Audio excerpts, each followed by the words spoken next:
What is going on, guys? We are back playing some more Surviving with Astral Sorcery, and today we are going to be going over celestial crystals and then using those to make collector crystals.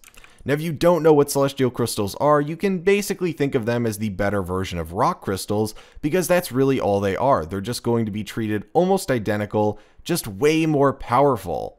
And they're a little bit more difficult to get, but it's totally fine because it is absolutely worth it.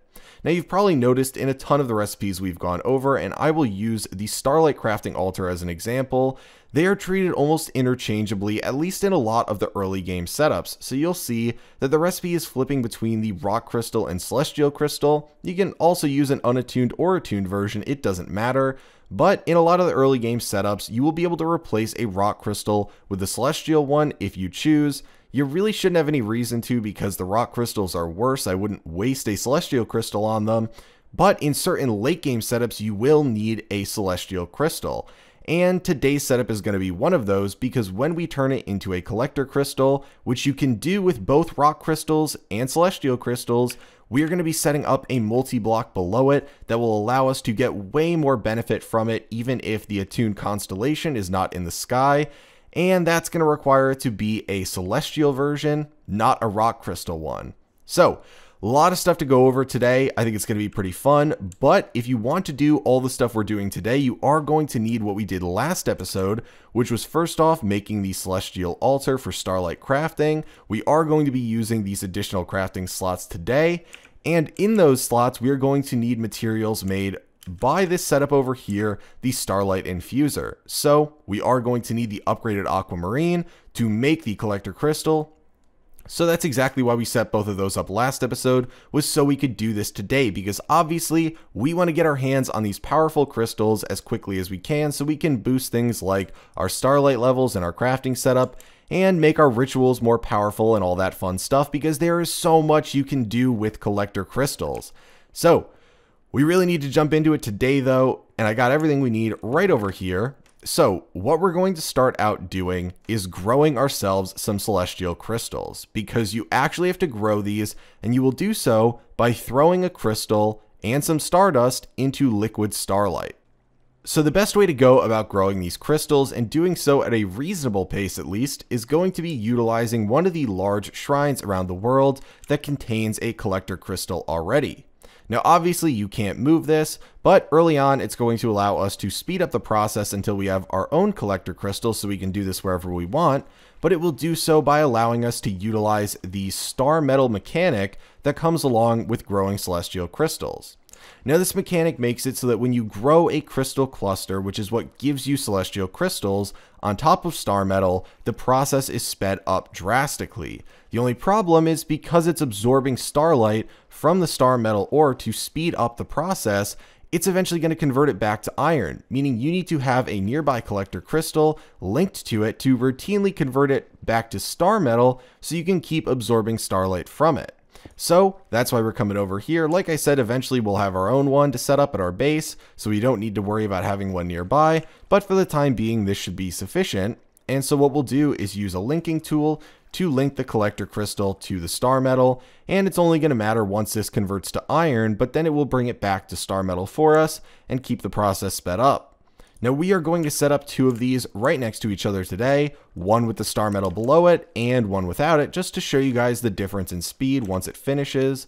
And the way you do this is by putting down liquid starlight, throwing a rock crystal in, and throwing a single stardust. You'll get these particle effects, and then you just pretty much sit and wait. It's nothing super interesting. It probably takes about 30 seconds, and you will eventually end up with one of these crystal clusters. Now this is what it starts looking like right here, just a little bump of blue crystal on the ground, and it will go through 4 different growth phases until it looks like this right here, where it's got a little bit of gray. It's a relatively large crystal, and when you break this you will get your celestial crystal. If you do anything before, you're not going to get it, so definitely wait until it's fully grown. If you have any questions on what that looks like, be sure to look in here just to make sure you don't mess anything up, because you're probably going to be waiting around quite some time for this to actually grow. But now that we have it set up right here, we can just break this marble. I just didn't want the starlight spilling out. And you can see we have our celestial crystal cluster. and it's right on top of our star metal, and there we go. It absorbed some of the starlight from it, and we got to see it convert back to iron ore. So now this should convert back to star metal, and oh, it converted again. So you can see exactly why you need to make sure you have a collector crystal right here to keep routinely changing this back, because it's going to keep switching back and forth. So if you think you're going to be able to just put one down here and maybe, you know, do it yourself, or that you'll get a nice boost initially from this and then you can let it grow naturally, well, unfortunately, you're in for a little bit of a surprise. But now we can set up the second one next to it, and we'll do so just by putting some marble here, again, so it doesn't spill out. Put our liquid starlight down, drop our stardust in and our crystal, and let it go. Now, something you guys should know is that the crystal can be either a rock crystal or a different celestial crystal. It actually doesn't matter. With the celestial crystals, it will allow you to re-roll the properties on it to a totally new one by growing it, so that is definitely an option if you have just a horrible celestial crystal that you don't want to use. But obviously early on you're going to be using rock crystals because you're not going to have any celestial crystals yet, so that's not even really a concern. Now we've got this one all set up and good to go, so all I'm going to do is wait for these to grow all the way through the growth stages, and then I will hop back so we can gather them and then put them to good use. Okay guys, so we are back, and apparently the game decided to play a sick joke on us because the crystal cluster that is not on the star metal ore grew way faster than the crystal cluster that's on there. Obviously, it's all tick based, and so it's completely random, but this one grew in about 20 minutes, and this one has grown one stage where this one has grown through all 4 of them. So you can see it's now emitting these little particles of light. That's how we know it's at the final stage, which means we can mine it, and we are going to get a couple pieces of stardust and our celestial crystal. Now, we're going to leave this thing here, this total disappointment. Unfortunately, I guess it's just how things go, just like how when we first started out in this world, we didn't find any chests at the initial shrines that we went to, so pretty lame. But regardless, if we look at this, we can see it has size 3, purity 2, ritual effect 3, so not too bad. Thankfully, we didn't get any tool stats on it, but regardless, I'm going to put on screen right now, like I always do when we talk about these, all the different effects that you get from the different attributes that come along with crystals. Now, the main difference between celestial crystals and rock crystals are going to be at a baseline. Celestial crystals are a little bit more than 2 times as powerful as rock crystals. So regardless of the stats your celestial crystal has, it will be better than even the best rock crystal, which means it's definitely worth it to go with these. But obviously the celestial crystals can have stats too, making them even better.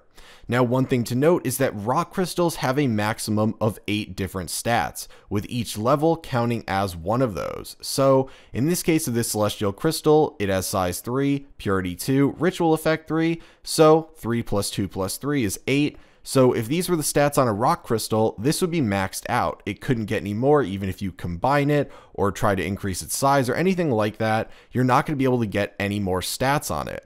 Celestial crystals, on the other hand, can have up to 10 stats, so we could actually make this crystal even better if we decided to combine it with a different one to get a couple additional stats on it. We'll go over that in a future video. I'm not really concerned with that today. We're just going to be making a general collector crystal from the celestial one, but that is something that I always want to note because we're going to do a whole episode on how you can improve and get the perfect crystal for whatever you want to use it for, but that'll be down the line. People always ask if we're going to do that.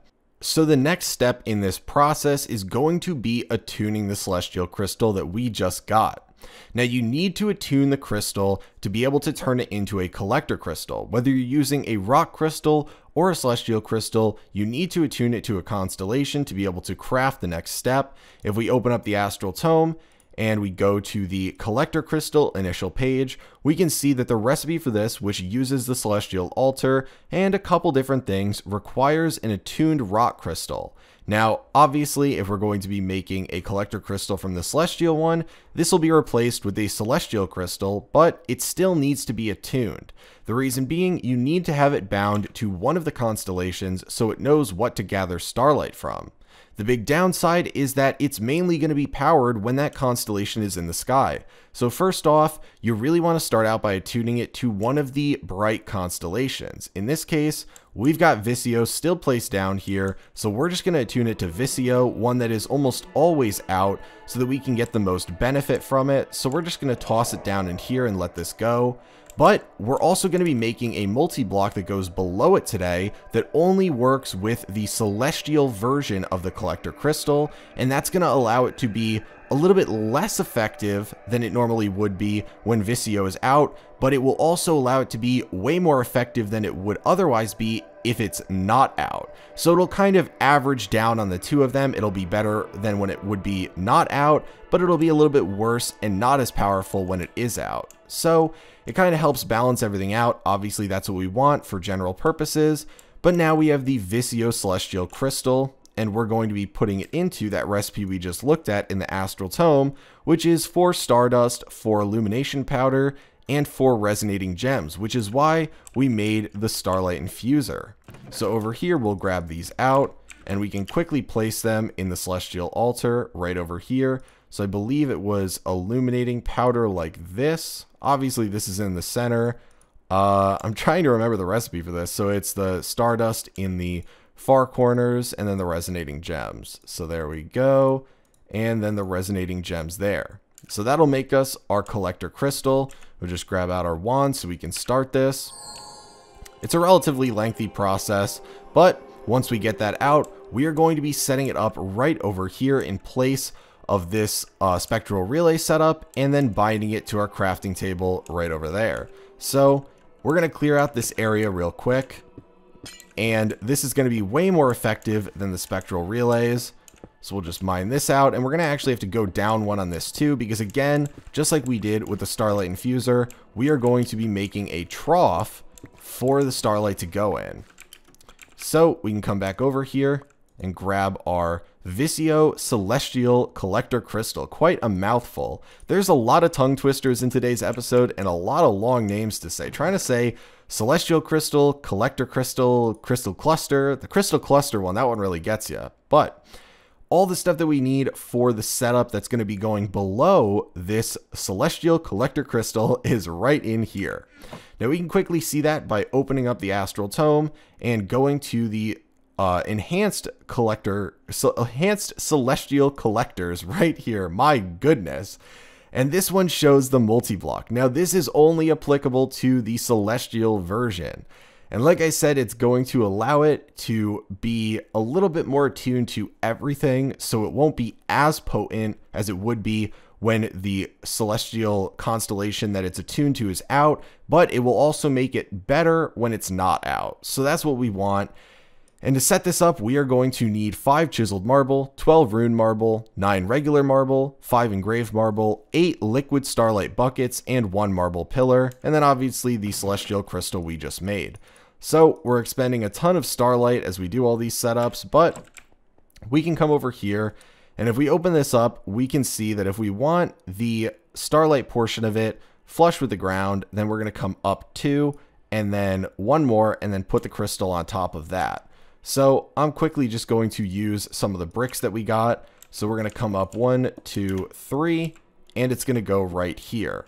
Now this would work on its own, right like this. We could link it to stuff and it would be totally fine. I think it should be in range still if we were to take our linking tool right here and attempt to link it right over here to our celestial altar, and it would work perfectly fine, right? It's going to give us a boost over here. That's great. But like I said, we want to make it so that even if the constellation is not in the sky, we still get better benefits from this than we otherwise would. So we're going to set this up below it, and we can, again, because it's a multi-block, just shift right click, and we'll be able to see all the different stuff that we have to put down here. So the first layer is going to come down 1 more, and this will be, again, basically making the trough area. And this will be, I'm trying to even see if, I think this is regular marble right down here, the 9 regular marble we had. Yep, there we go.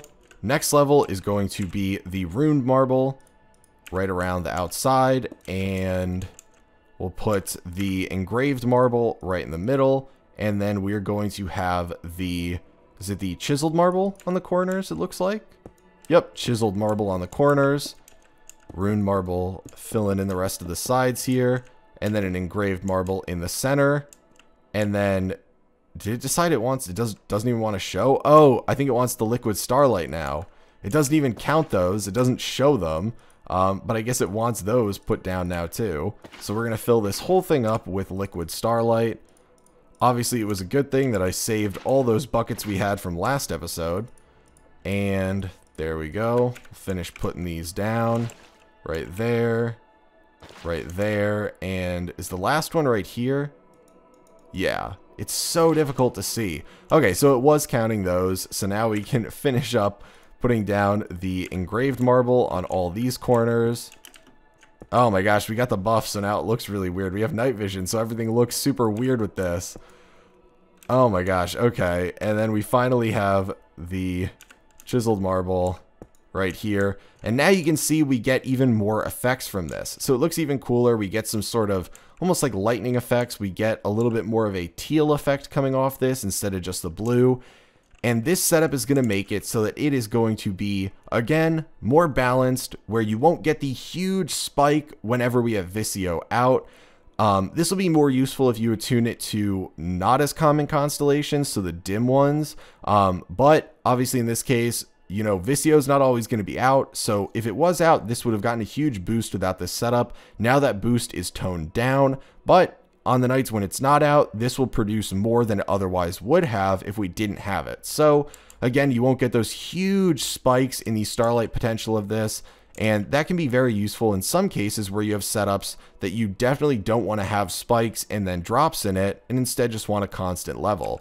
Not a huge concern right here with this setup. We already have it completely full. This was just an example. But in other things, that's still going to be relevant. We're going to use it eventually to make our ritual way more effective, and that'll be great in this case because we can fly all over. It'll extend it really far, but then we're also going to be using it for other things. And in those cases, we will again want it to be way more balanced out, so we'll use this setup. But that is going to be it for today, guys. Hopefully you enjoyed today's episode. Best of luck with your collector crystal cluster growing RNG. My goodness, I just can't. There's so many C words to go over in today's episode. It is such a tongue twister. I apologize that I keep flubbing those up. But my goodness, hopefully you guys can understand. But best of luck with your growing RNG. Obviously, the game played a sick joke on me today, but you might have found that funny. So regardless, hopefully you guys enjoyed today's episode, and I will talk to you later.